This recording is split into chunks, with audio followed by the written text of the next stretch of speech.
Good morning, everybody, and welcome back to the Schwab YouTube coaching channel for the Thursday edition of Trader Talk in today's market. I'm your host, Kevin Horner, joining you from our Schwab Denver studios. I am running solo for you, as is the case usually on a Thursday morning. So thanks to all of you for joining me. This morning, I am joined by my friend here and fellow Schwab coach, Mr. Ben Watson, there in the chat. Say hey to Ben, who will get to comments and questions I'm unable to address for you all today. But as you know, I like to keep a close eye on what's being discussed in the chat, and I'm happy to bring your discussion topics to bear here in our conversation. So please feel free to post for the duration of the show. I will try to bring those requests to the table as much as I can here on a Thursday when we do go solo like this. So let's make sure that we get to some of those symbols that you are looking for.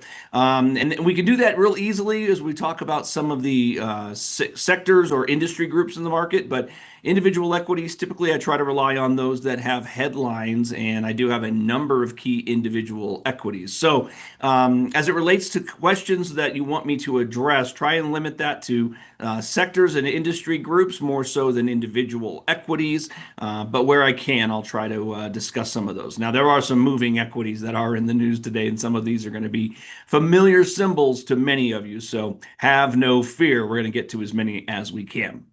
So before we get into things, as always, let's get to our disclosures and we'll jump to the charts. So please remember that everything we discuss for you today should be considered informational and educational. We make no recommendations here, but we offer education of technical analysis and trade management more so than anything else. Technical analysis can absolutely be an aspect and part of your overall decision-making process, but we discourage you from making it the entirety of said process. So make sure that you're building a plan that relies on a multitude of factors and concepts when you're deciding whether to buy or sell stocks.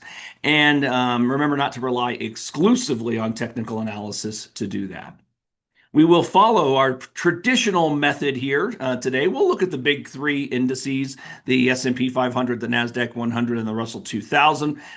We'll try not to spend nearly as much time as usual because we spend a lot of time on these major indices, understanding the trend, but we'll get to some other industry groups and sectors on the move as usual. And like I mentioned, as many of these individual stocks as we can. In fact, last Thursday, we did an example trade buying some shares in Cisco Systems.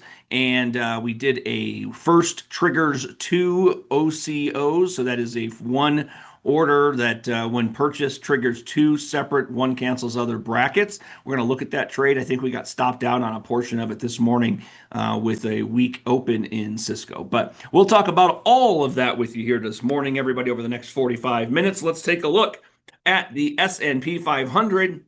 We have a little bit of green to get us started. We're up about 1/3%. I'm going to lift the line I've drawn in here, everybody, because this is what we're looking for. Can we break the highs we've achieved here at about 77.80 over the last week and a half and validate a potential move even higher? Remember, as it relates to the S&P, we've talked about the depth of this triangle and what it may imply for the near term. The depth of this triangle, this consolidation window, was 383 points, and we utilized the concept of a measured move calculation, taking the depth of the triangle once broken and adding it to the, in our case, the highest high that we had, and that was that 76.20. Adding in 383 points gives you an approximate 8,003 for the SPX target. Now, that's not the only way to make that calculation, of course. Some traders would take the 383 points and maybe add it to the downtrending line. So instead of the peak ultimately at 76.20, maybe more like 75.50. And if you added the 383 to that from 75.50, you're looking more in the neighborhood of about 79.25 to 79.35. That's just a slightly more conservative way of doing it. Neither one of these is more right than another because, of course, price action will dictate whether these measured move calculations are valid or not. But as always, our encouragement for you from an education standpoint is to utilize as many of these concepts, apply them to your charts, apply them to your trades, and then see which ones of these plans and ideas and concepts build in a manner for you that is super comfortable and gives you insights that are actionable. Ultimately, that's all we're always looking for as traders, right? We want to have signals we can rely on and actionable ideas from those signals, and putting in motion some of these trades and taking advantage of some of these opportunities from time to time is going to be how we develop our own personal process and plan. So it's very important that we all do that individually and get our process, our plan kind of solidified so that we can continue to do the exact same thing. You know, trading so frequently, for trading the market actively, the best way that I've come across to kind of think about it is that trading is honestly all about simple, repeatable, easy steps. It's a lot like the golf swing. We don't want a lot of stuff mixed in there. We don't need a lot of hitches and hiccups in our swing. We want everything to be very simple, easy, and repeatable. And sometimes the more detail we add, the more difficult that simplicity becomes, of course. So try and bring it down to a level where you're not overdoing things. So with that in mind, we have a great start. Let's see if we can pop into that 7,800 on the SPX today on a little bit of green to get us started. Let's see how the NASDAQ 100 looks here. We are up almost 2/3%, making a similar move. We talked about the bull flag breakout here, the same thing, except that the S&P is at all-time highs ready for a bull flag breakout, whereas the NASDAQ 100 is trailing, and we know why it's trailing, everybody, right? We know that this is tied directly to the allocation of the NDX versus that of the SPX. So the SPX getting some performance strength from our sectors that haven't been strong leaders for an extended period like we've seen with technology. So we know that we've had some great moves in financials, great moves in healthcare, and great moves in industrials as well. And that's why we see the SPX doing as well as we had. Here in the NASDAQ, if the tech rally is reasserting itself, then we might very well be in the middle of it as we speak here. We're at 29.9. We need to pop through this level so that we can start talking about the prior highs up here. And ultimately, that's what we're looking for, right? Once we break the bull flag, some bull traders here, bull short-term traders, are going to start talking about the prior highs as achievable, and that puts us back up to around 30,750 or so, and that's about 800 points from where we are.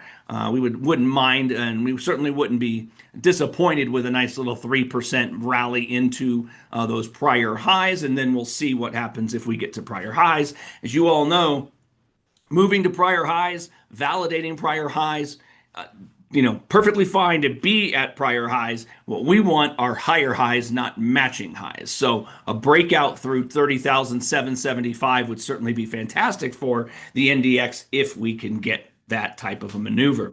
And then lastly, we'll look at the small caps. Now we can say that we've got a little bit of a break here in the small caps, can't we? I'm going to lift off this little line here. This was my measured move target of the bull flag from the lows to the flag top, and now we're breaking it. So if that candle holds like that for the day, many traders are going to start targeting that ledge I drew in at around 3150, everybody. So that's an approximation of that measured move. Remember, once more, whenever we draw these measured move calculations, never a guarantee to be achieved. It's just an estimation, setting targets, an area that traders will try to look for ways to manage these positions, right, and take profits where we can. Hey, we've just been graced by Scott Thompson in the chat. Looks like Ben has got a quick hit on the Schwab Network, the third party and separate but affiliated group that's owned by the Charles Schwab Media Group, of course.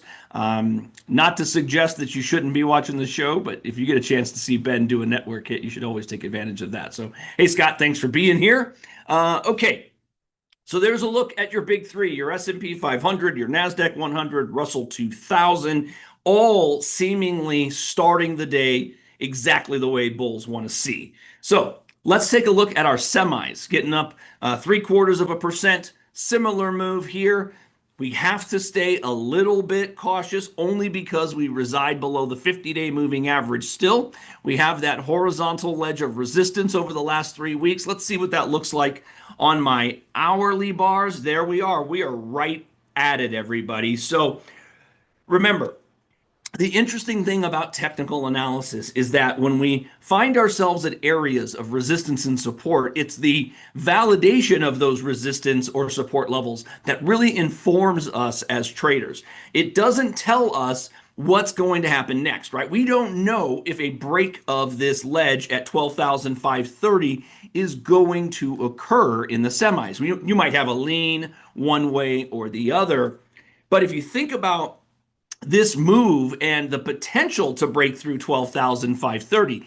The real question is, what steps do the bullish trader take if we break through 12,530? What is the potential for the next move? So many traders would say that a move through this area means we have an opportunity to rally to the next level of potential resistance. Where might that be? Well, on this chart, we could say that it could be the last highs from before. So we might duplicate this line and snap it up here and then extend it. And it could look something like this. By no means is that the only way to think about it, of course. But remember, when you take a lid off price action, you commonly get momentum moves. Doesn't mean that you'll move through and just immediately be up there, right? But it certainly increases the likelihood that we can achieve this second layer level up here, if and only if we can move through the first ledge, right?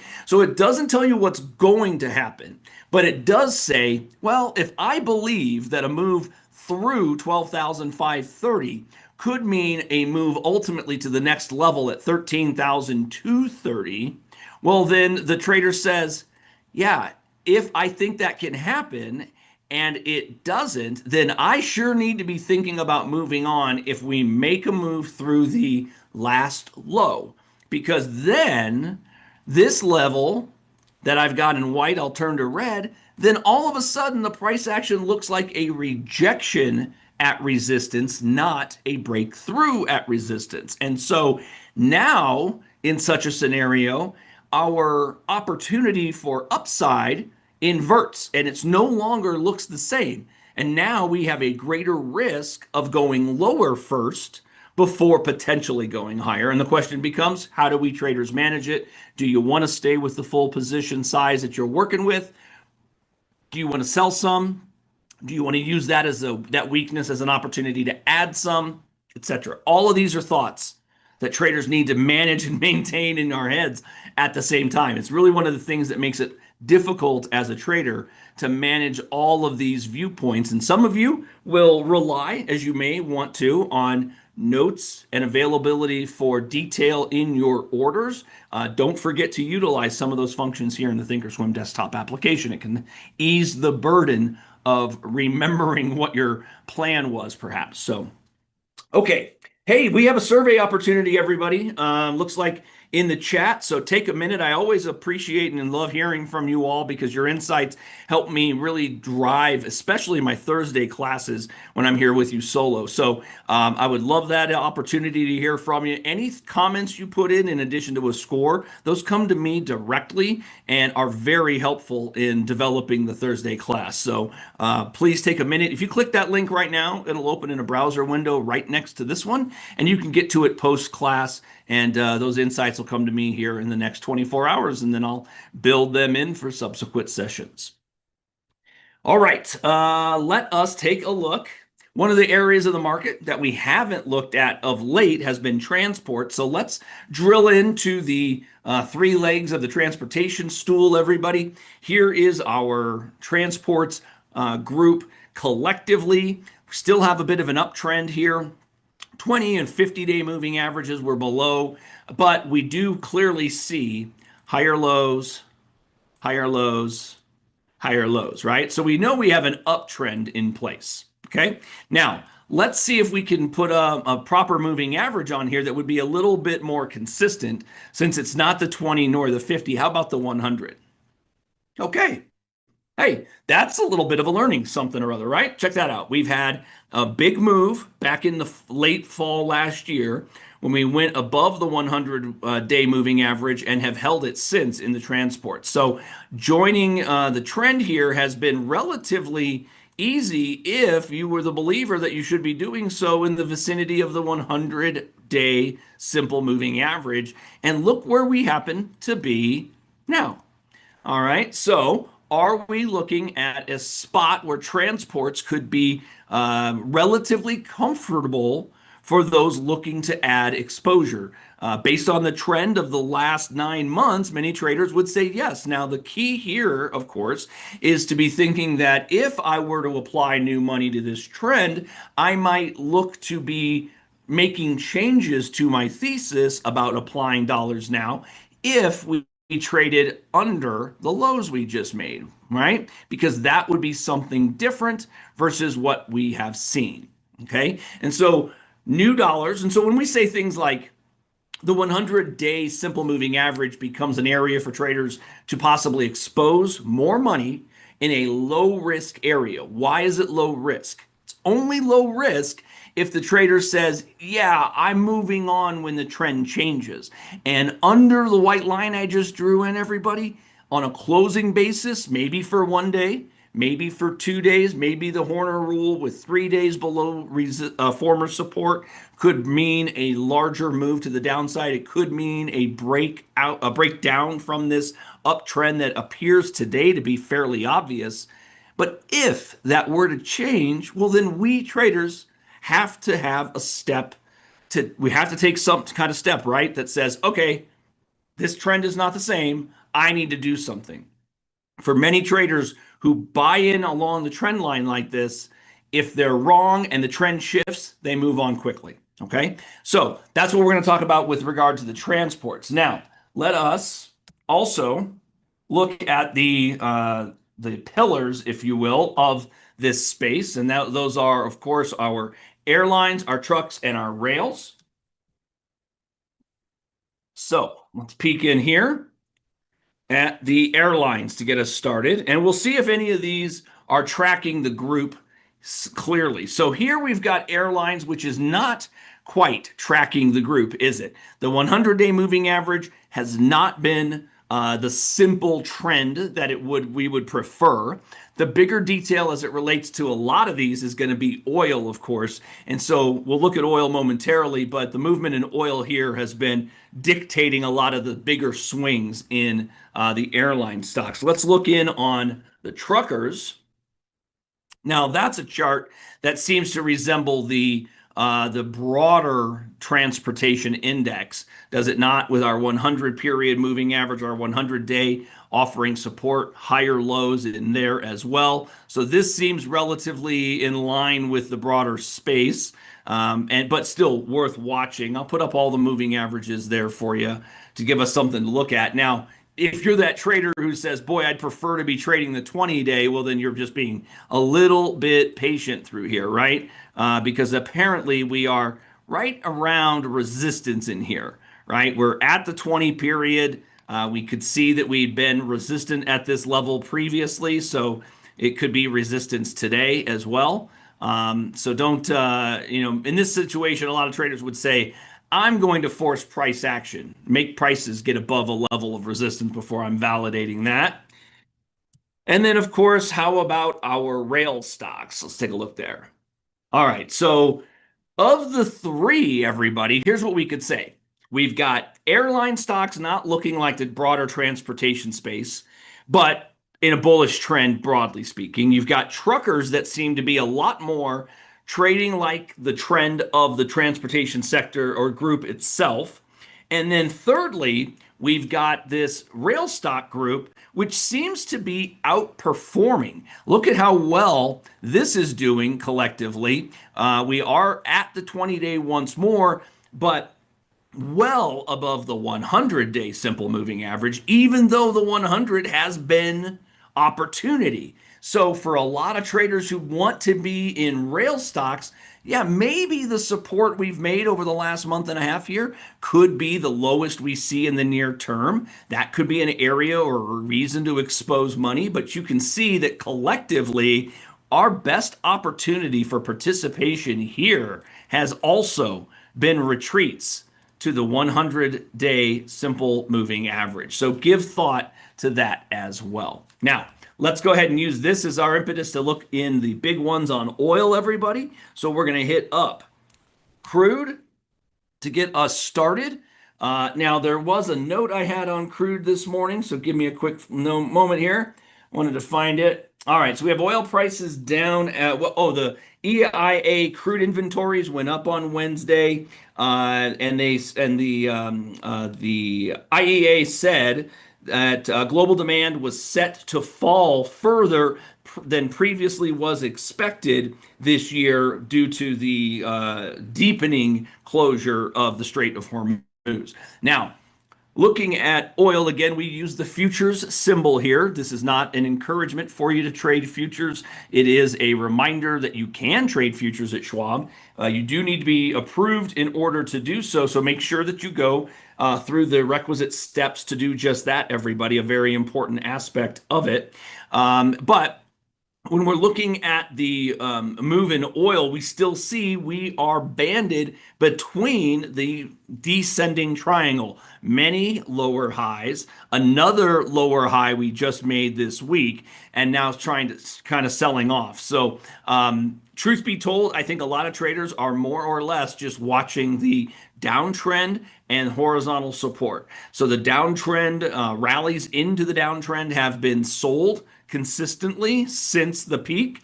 So until that changes, there's not really a whole lot to do. And the back and forth we're getting in the form of, or within, I should say, this descending triangle makes it, kind of difficult to decide which side of the market to be on at any given moment. The truth is that a lot of traders are waiting for a move outside of the white lines drawn on this chart.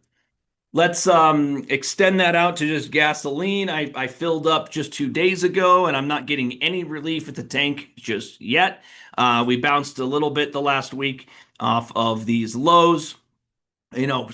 This is less of an important look from a macro standpoint. The one that a lot of traders lean into from a macro standpoint, we like to check on the heating oil as a bit of a proxy relative to the diesel fuel. And this is a kind of a broad or generic, if you will, look at it. But we talked about the break here, downtrend line break, rally up to resistance, and then a pullback to the major average, the moving average that it was respecting, and that was the 50-day. Well, I think we've gotten confirmation that the 50-day is near-term support. We'll see. Right now, movement above the highs we just made around 438 would be fairly bullish and difficult perhaps for the market. Remember that diesel and diesel works so it's such a big component of inflationary calculations.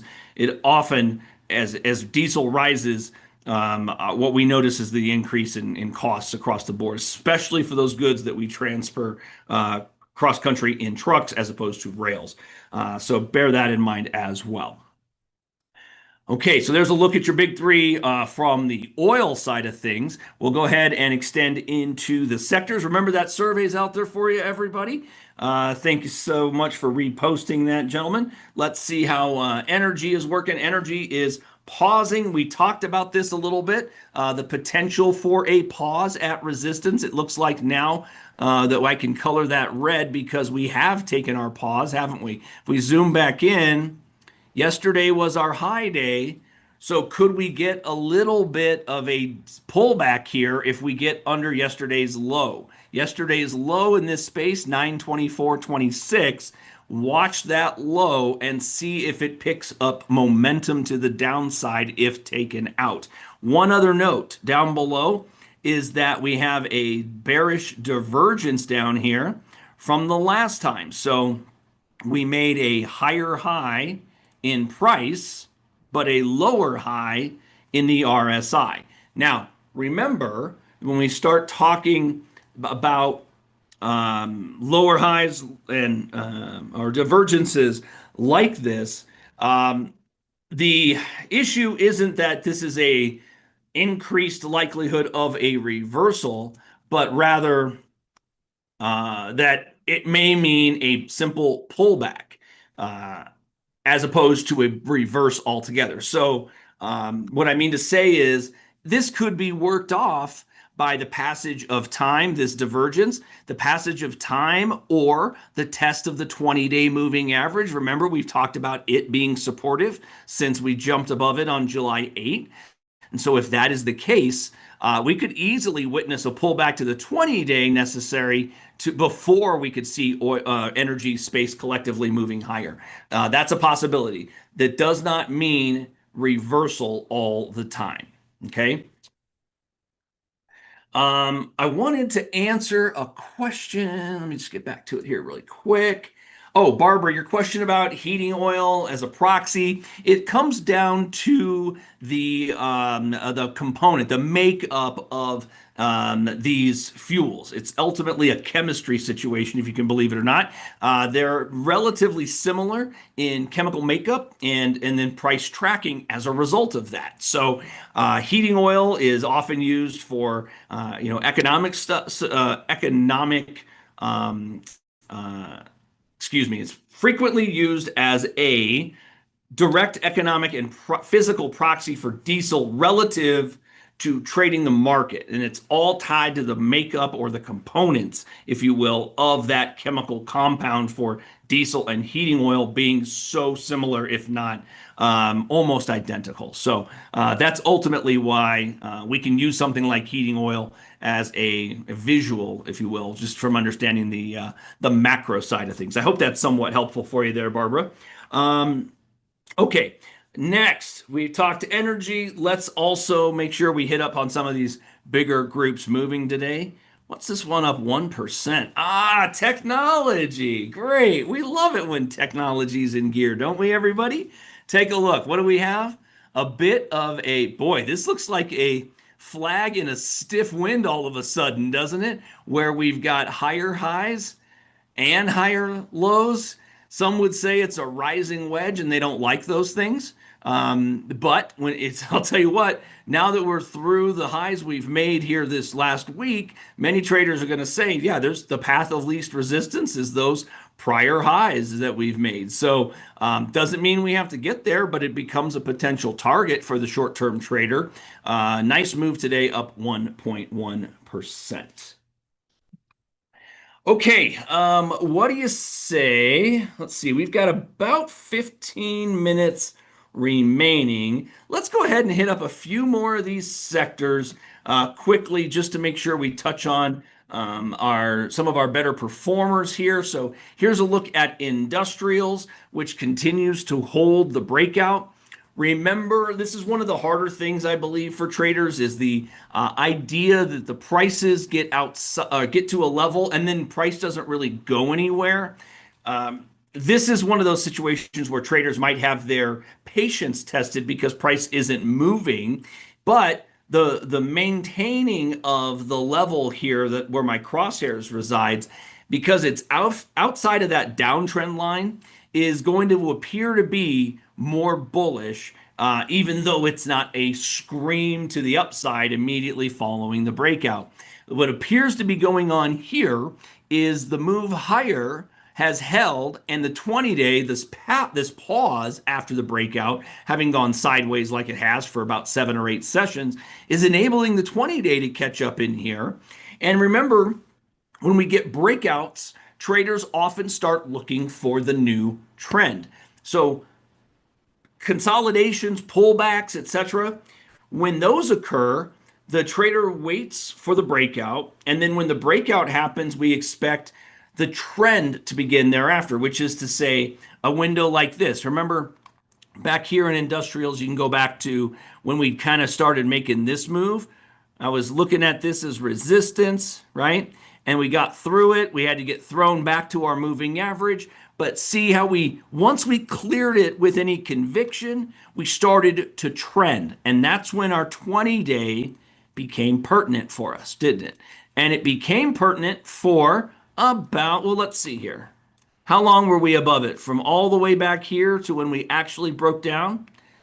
65 bars approximately. So what are we looking at? So 5 and 60 would be 4 months. So about, yeah, right around 15, 16, 17 weeks. Admittedly, that's a little bit longer than most. Commonly, you'll see a 20-day moving average run like that go between 8 and 12 weeks. This one went a little bit longer, but it's as simple as managing the trend, waiting for the break below the 20-day and then moving on, right? Or being patient and waiting for it to get picked up again as support, right? So manage our process as much as we possibly can. So industrials, breathing a little today, good strong trend nonetheless. Discretionary continues to be difficult. We're not getting trends out of this one just yet. This chart is just a mess, right? And I'll often say it, we don't need to spend a long time looking at a chart. If you look at the chart and the first thing you say is a completely involuntary, ugh, move on. Look at the next chart, everybody. There's no reason to be forcing trades here. Look at the consolidation in staples. We're not getting anything just yet, but a break of these lines would be a significant development. We'll continue to monitor staples. Here we've got healthcare moving higher. We talked about healthcare yesterday. It's not the 20-day simple moving average, everybody. I'll make the adjustment here for you to the 30. Look at how clean the 30 has been, everyone. Wow. Dating back to when we broke out and thrown back to it, you have held the 30-day since June 3 very cleanly. In fact, you've probably held it since we broke it originally here back in May 19. So that's a real lengthy trend there on healthcare.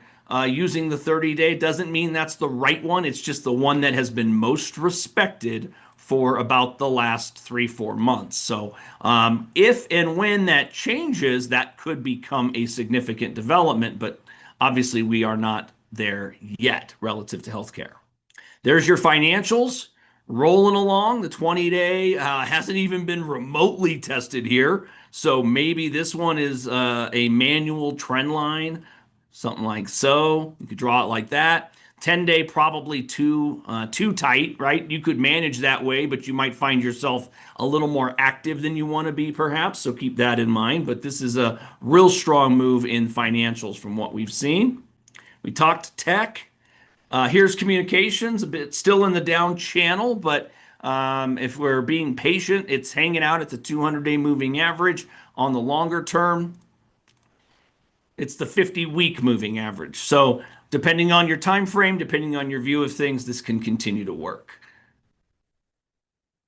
Even though it is in a, kind of a down channel in the shorter term. But remember, communications is so heavily weighted towards those two big boys, the Alphabet and Meta in the position in the overall group. So keep that in mind. Now today, one thing that I am noting is a bit of a pullback rather in yields. So yields falling, boosting the market broadly speaking. Not a surprise that the Russell is breaking out while we're getting that pullback, but it is helping utilities rally off of a double bottom. It's not it is a double bottom, but you're not getting any real divergences here, so it's not a necessarily a scream in any way. It is a fairly obvious level of short-run support for utilities. And if I was to draw a trend line through the peaks, it would look something like that. And then here's your REITs. Remember, REITs are different. This is not the commercial, or excuse me, this is more commercial real estate. So, right, this is like more likely your real estate investment trust, which do carry higher levels of risk and are not the same as standard equities. So you want to be aware of that if you're thinking about this space. There is a bit of an uptrend working here, but we do note that there is a common relationship amongst the move in rates as it pertains to both utilities and real estate. They are sensitive to rates. And so when rates drop, these are two groups that do tend to get a little bit of a bounce. A significant pullback in yields would be wonderful for the broader market, but would also be potentially beneficial for both real estate and utilities. All right. Don't mind doing that, Katerina. Let's take a look. Looking for gold and silver. We'll touch briefly on these. Again, using futures symbols, everybody. We'll look briefly at gold. Again, not advocating for futures. Remember here, we have pushed into the 200-day moving average. We've been below it for about 2 months? So, yes, we have a broken downtrend line, I think. Let me see here. Where's our peak? Something like this. We do have a broken downtrend, and so some traders might have taken position based on such a move. But at the same time, we've run ourselves into former support, potential resistance. So what might a trader expect?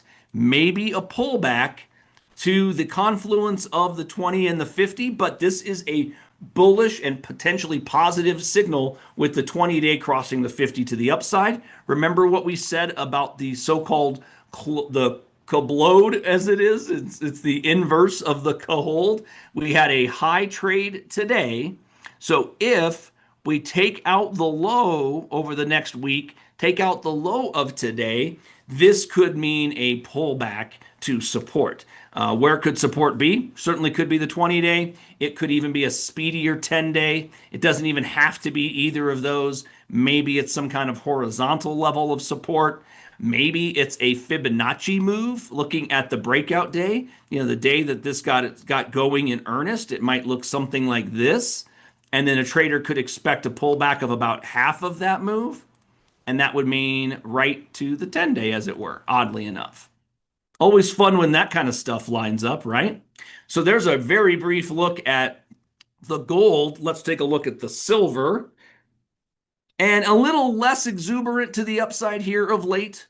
But a lot of what we just stated for gold can be applied to silver. And we could say that the difference here is that we haven't broken the downtrend line. If we wanted to if you drew it as I have at least, and you wanted to make sure to capture that high there, we could still be at the downtrend line. So a bit under pressure. Let's look at the dollar while we're here quickly. And we see that the dollar has really retreated quite nicely. This has also been helpful to the lift in the broader markets over the last 2 weeks. So this dramatic move down has been quite nice. Okay, I think that's going to cover us for the macro side of things. Let us get to the fun stuff. Let's start talking about some of these individual equity charts for you, everybody. I've got some changes to some details. Last week, we traded Cisco Systems. Let's put Cisco into the chart here. So Cisco had earnings today. You can see what we did was a first triggers two OCO brackets. It let us buy once and then have a bracket to sell above and a stop below. And we got stopped out with today's initial weakness on half of our trade. We're in the other half still. We've got an exit strategy that'll get us out of those shares up here at 135 or down here at approximately 107. No guarantee of price on our sell stop order, of course, but that is basically leaves the trader with the idea, in our case, do we need to do anything? No, I have the bracket. I can sit on my hands. One of those two trades is going to execute when price gets to one of those two levels. I don't need to do anything in the meantime. I can just let my the work that I did in building the trade just to play out over time. And that's exactly what we're going to do with Cisco. Now let's talk a little bit about what happened with Cisco. Why is Cisco off 8% today? Wells Fargo analysts raised the price target on Cisco today up to 150 from 130. They are maintaining an overweight rating. This was following Q4 results yesterday, stating that the fiscal year 2027 guidance should provide confidence in their networking super cycle, as well as the company's Silicon One and Acacia Momentum. So they love the supply chain execution opportunity. Wells Fargo, less concerned about the initial reaction and looking forward based on guidance. KeyBank raised the target on Cisco to 135, up from 130 on their higher estimates as well. They maintain an overweight rating. Morgan Stanley raised the target to Cisco to 135 also. So a very clear 135 for both KeyBank and Morgan Stanley, Wells Fargo at 150. Again, none of these targets are guaranteed to be achieved. We also had an upgrade in some interesting stocks. So Wolfe Research spent the last couple of days updating some healthcare companies. Now, you know, and I know we've been watching healthcare. So let's talk about some of these upgrades and see how these charts look. First of them is Abbott Labs. Abbott Labs upgraded to outperform from peer perform and a target at 130. Stated that the firm sees company's organic growth ramping up in 2027.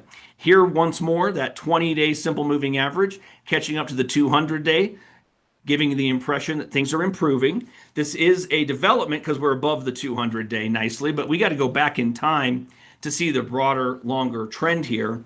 Boy, is that a deep pullback. So just on balance on this chart, we know we have a short-term uptrend, right, off of the May lows to where we are, which, by the way, is tremendous, 82 to 112. So it's a 50% rally. That's wonderful. That said, look at former resistance that became support, and it was this range in here. So what should we do? We should probably extend that out. And even if we were fairly bullish, we might expect that any rallies that we get in Abbott could take a breather at the prior high right here around 116. Could it get into this little bit of a gap zone before losing momentum or taking a pause? It sure could. But the significant development perhaps would be to trade through the upper level of that rectangle around 120 because this was such a clear descending triangle at that time, right?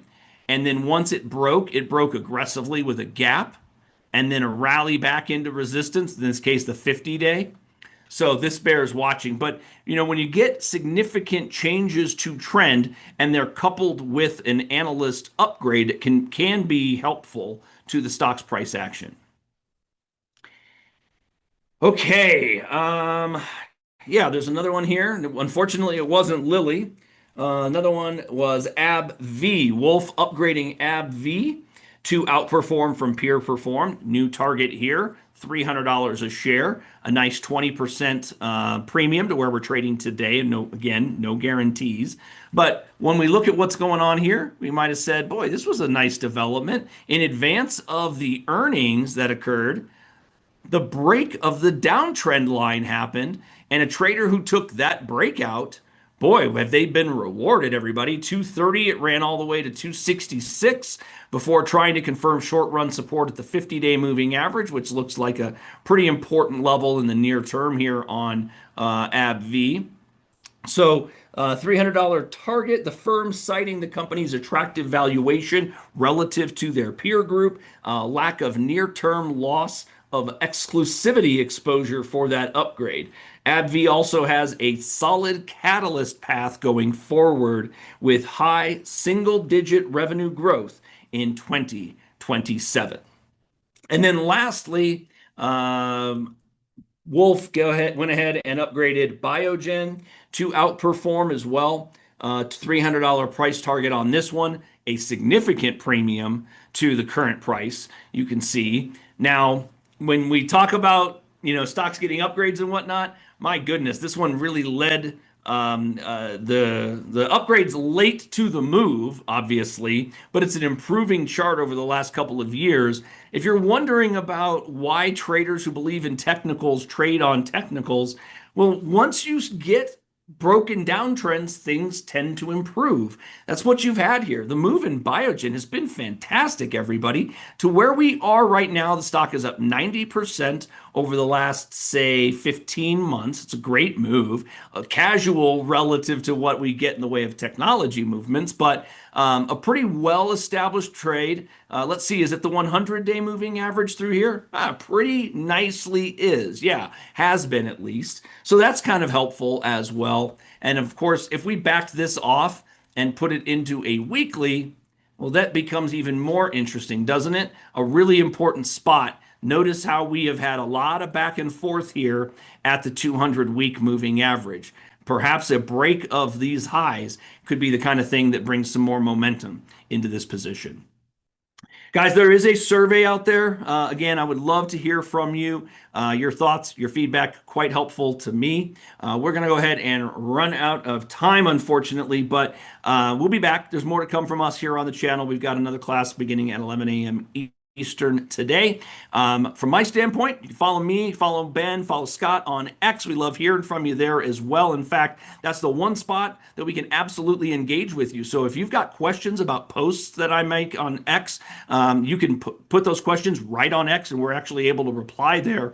What we can't do is reply to you directly via email, however. So if you reached out on X, that gives us the chance to reach out to you and answer your questions. So big thanks to both Scott and Ben in the chat. Big thanks to all of you for being here and participating. Take a minute to fill out that survey. Hit the thumbs up for us down below. We'll get this into the archive as quickly as we can. And make sure you're subscribed to the channel, everybody. Always appreciate hearing from you. Have a fantastic Thursday.